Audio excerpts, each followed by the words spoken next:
Okay, welcome back. We're in the second part of chapter two. We left off on the first part of chapter two talking about data and primarily talking about the number one data source for crime statistics in the United States, and that is the FBI's Uniform Crime Report, which is put out annually and covers primarily the 8 index crimes against both persons and property. In other words, violent crimes and property crimes. And so we looked at the trends over time, how property crime is declining, how violent crime has declined, how motor vehicle theft has declined, but that murder has interestingly stayed about the same since over the last 20 years. It hadn't changed a whole lot. And so we talked about some of the strengths and weaknesses of that data. And so today we're going to move on to the second major data set, and that is the what we call the National Crime Victimization Survey. So whereas UCR relies on police departments to report crimes to the state program officers who in turn turn all that data into the FBI, the National Crime Victimization Survey is a survey of over 40,000 households. It's done annually. And we ask people about their victimization. Have you been the victim of any of these crimes? And we give a long list, what context. I have an actual copy of the survey posted for you in Canvas, so you can download it and take a look at the types of questions that are asked. But what we're trying to show, and what we do find with victimization, is that the rate of victimization is oftentimes higher than the official crime report. So when we do the National Crime Victimization Survey, we get all kinds of data out there that show people have been victims of crime. And then when you look at the rates of crime reported by the FBI, you kind of go, wow, man, it kind of looks like there might be more victimization than there is reported crime. That may be the case, or it may be that the National Crime Victimization Survey data also have problems, and they do. We'll talk about them here in just a moment. All right, so let's move on to what the NCVS is. So as I mentioned, it's a data set where we interview people and ask them about their victimization, to what extent they've been victimized by a crime. Okay, it's done of 43,000 households across the United States, and it's done every single year. And like I said, a copy of the survey is on Canvas for you. Now, you should be laughing hysterically right now, and if you're not, you're going to fail the class because the National Victimization Survey does not include questions on homicide. And you're sitting there going, well, obviously, because dead people can't fill out surveys. All right, sorry, that was maybe tasteless. It goes over much better in an in-class setting. I've got this whole dramatic thing I do. Can't do it on this. All right, but anyhow, let's move on. The strengths of the survey. Really good data. So when you look at when you look at the instrument, you will see it asks not just, well, you've ever been the victim of a robbery. It asks the circumstances, what time of day, what was there a weapon used? Was it a man or a woman? Was it one guy? Was it two guys? It was probably a guy, since most crimes are committed by guys. All kinds of questions, okay? And it includes crimes that were never reported to the police. And now you're probably going, why wouldn't all crimes be reported to the police? And that's a fair question. But what we know is that lots of crimes go unreported for a variety of reasons. Let's just take a couple of them. Normally I would ask for examples from the class, why you think people wouldn't report crime. So think about this as you're listening. Well, some of the answers I've gotten, and some of the answers I think which are legitimate, is that people don't want to be bothered with it.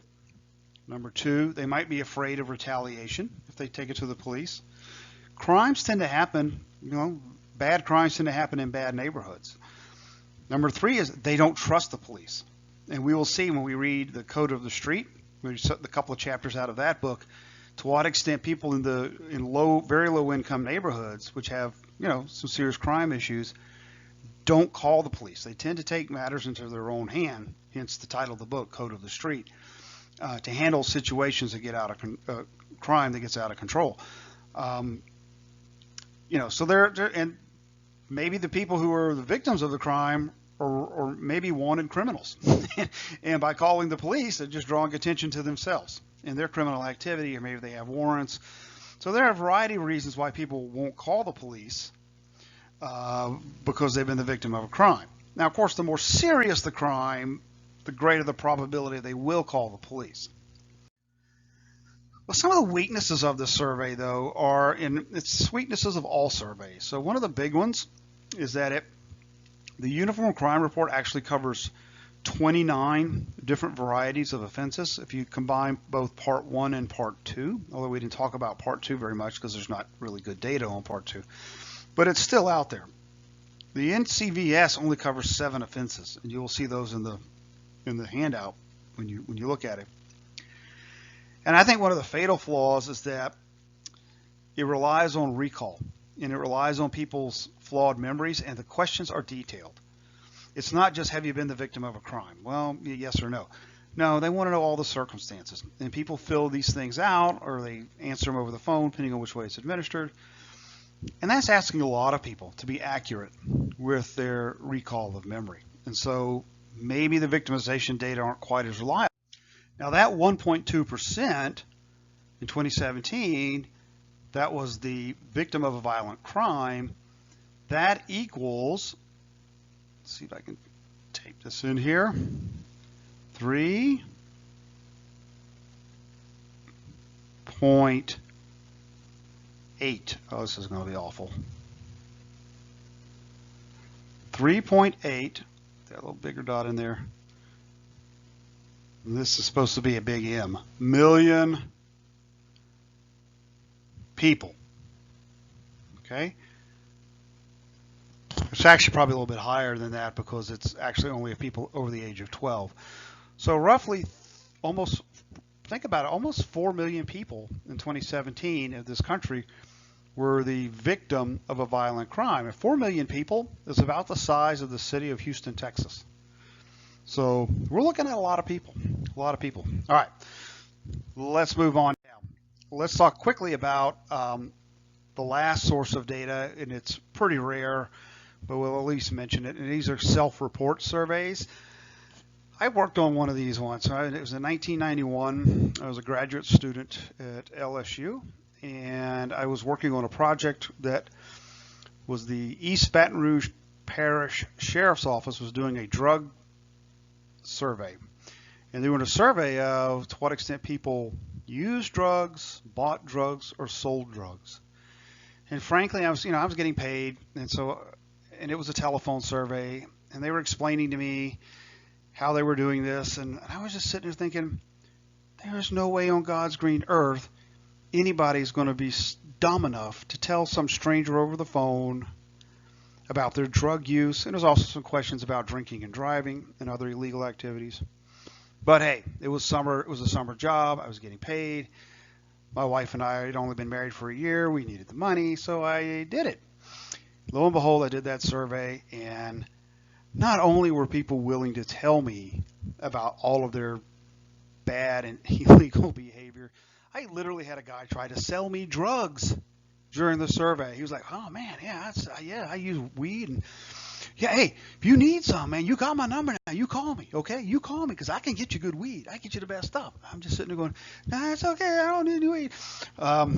So these self-report surveys may be more valid than I once thought. So what are we talking about here? So mainly they are just questions about people's own criminal activity.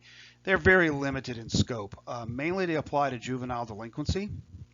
And oftentimes what we find out is that we know who the respondents are. We have their official records, and then we also know what they're telling us about their criminal activity. And not a big surprise, most of their criminal activity has never been detected. Now, we're not talking about seasoned, grizzled, 40-year-old criminals. We're talking about 14 to 15-year-old kids.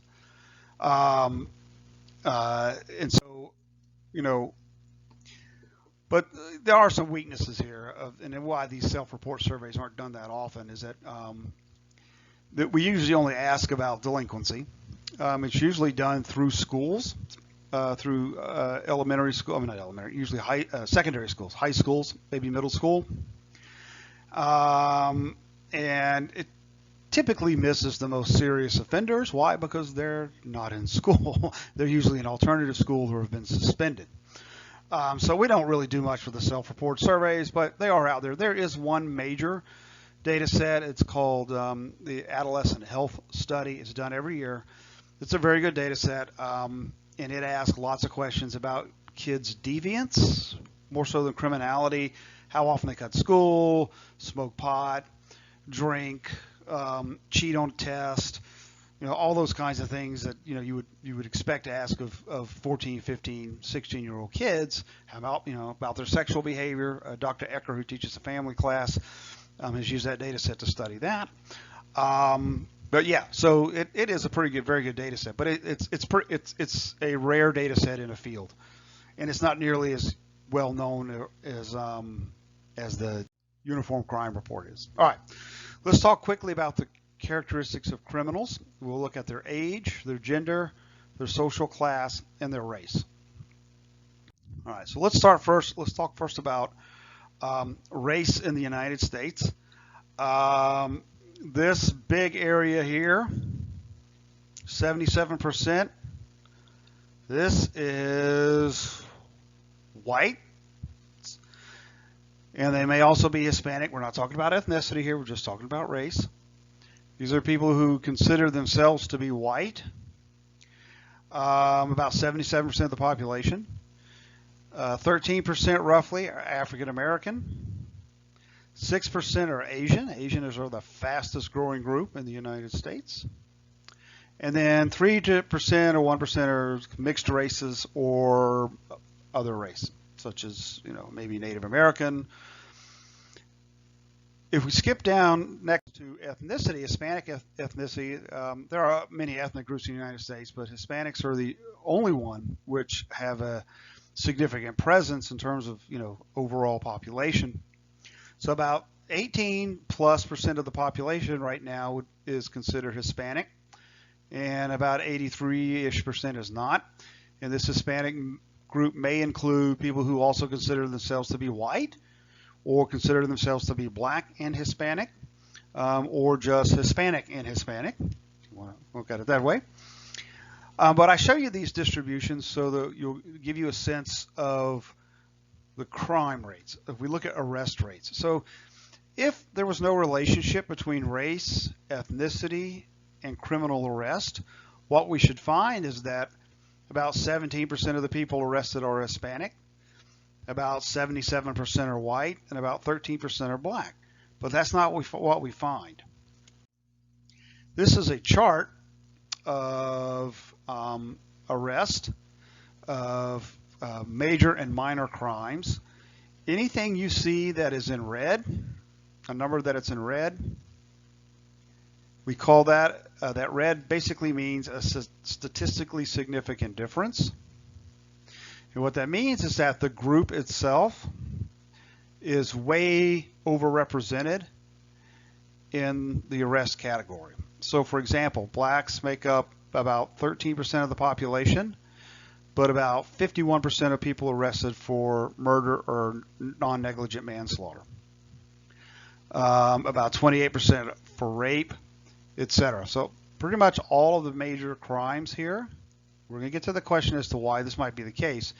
But if we look at all the major categories of crimes, you find African Americans way overrepresented in each case. Okay? The one case where you find white people overrepresented is driving under the influence. All right? And for Hispanics, you find varying cases here or there, but you don't find is largely systematic, especially when it comes to these categories. Okay.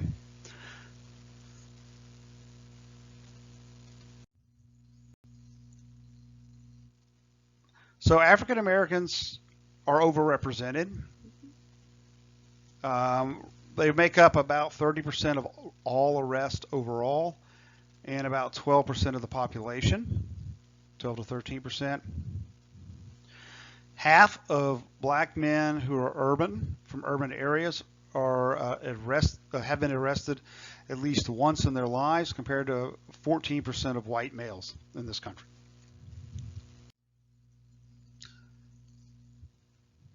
So we see the data. We've got to ask why. And so some of the reasons why, we ask the questions. How much of this relationship between race and crime is due to environmental conditions? How much is due to differential policing? How much is due to differential prosecution and legal resources? Okay. Social class and offenders. Same kind of relationship. People of all classes commit crimes, but they tend to commit different types of crimes. Lower and upper middle class people, lower middle class and upper middle class people commit minor crimes about equally, but lower class people are more likely to commit serious offenses than people from the middle or the upper middle class. So we saw the serious offenses at the top of that previous chart. Things like rape, murder, aggravated assault, etc. Those are serious offenses. Those tend to be crimes that cluster primarily among people who are of very low income. The other minor crimes, larceny, shoplifting, drinking and driving, drug possession, these are things that tend to be, among a variety of different social classes. Age of offenders is really interesting. Crime is a young person's game. I'm 56, as I've mentioned before. God, I going out and getting a ladder and breaking into people's houses and fighting off angry dogs and getting maced and running from the cops. I'm too old for this crap. So, young people, the youth of our society, are the great criminals. Typical offender is roughly between 18 to 25. We see with crime, I'll show you a chart here in just a second, there's what we call an aging out phenomenon. I can completely explain that. So let's take a look at this chart. If we look at it, we will find that this is the age group here, and what we call these 4-year blocks here. See, 25 to 29 and 30 to 34. We call those age cohorts. People of roughly the same age, 4 or 5 year difference. And, let's erase that. We don't need that. All right, and then we'll get back here. All right, so 25 to 39, you see big blocks there. And if you look at 18 to roughly 25, it's about 37 to 38% of all murders in the United States are committed by people in this age group here. Okay? About 7%, that's a percentage sign, people. Hey, that's not too bad. Look at that. About 7% of those murders are committed by people under the age of 18.